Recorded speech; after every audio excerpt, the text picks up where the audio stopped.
కేంద్ర ప్రభుత్వం తీసుకొస్తున్నటువంటి నూతన విద్యా విధానం ద్వారా ఇంటర్మీడియట్ ప్రత్యేకంగా ఇక అనేది ఉండదు. ఇంటర్ విద్యా విధానం వేరువేరుగా ఉన్నాయి, కానీ నూతన విద్యా విధానం వల్ల ఇంటర్మీడియట్ అనేది వేరుగా ఉండదు. నూతన విద్యా విధానం ద్వారా సర్కారుపై అదనపు భారం తగ్గడంతో పాటు డ్రాప్ అవుట్స్ కూడా తగ్గేటువంటి అవకాశం ఉందనేటువంటిది ప్రభుత్వం భావిస్తుంది.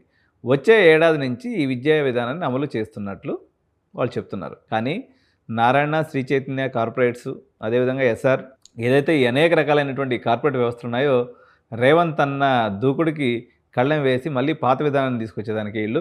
ఎందుకంటే నా అనుభవంలో 96, 97లో నా ఇంటర్మీడియట్ నాది. అప్పుడు ఇంటర్మీడియట్ కాలేజెస్కి, ల్యాబ్స్కి జంబ్లింగ్ సిస్టమ్ పెడతామని చెప్పి గవర్నమెంట్ అనౌన్స్ చేస్తుండేది అనమాట. ఎప్పటికప్పుడు కొత్త చీఫ్ మినిస్టర్ వచ్చినప్పుడల్లా మేము జంబ్లింగ్ చేస్తామని చెప్పేవాళ్ళు. అప్పటి నుంచి ఇప్పటి వరకు కూడా నాకు తెలిసి జంబ్లింగ్ సిస్టమ్ లేదు. కాపీ కొట్టుకోవాలా, ల్యాబ్ మార్క్స్ వేయించుకోవాలా. ఆ చిన్న పాలసీని తీసుకురావడానికి 30 ఏళ్ళు పట్టింది.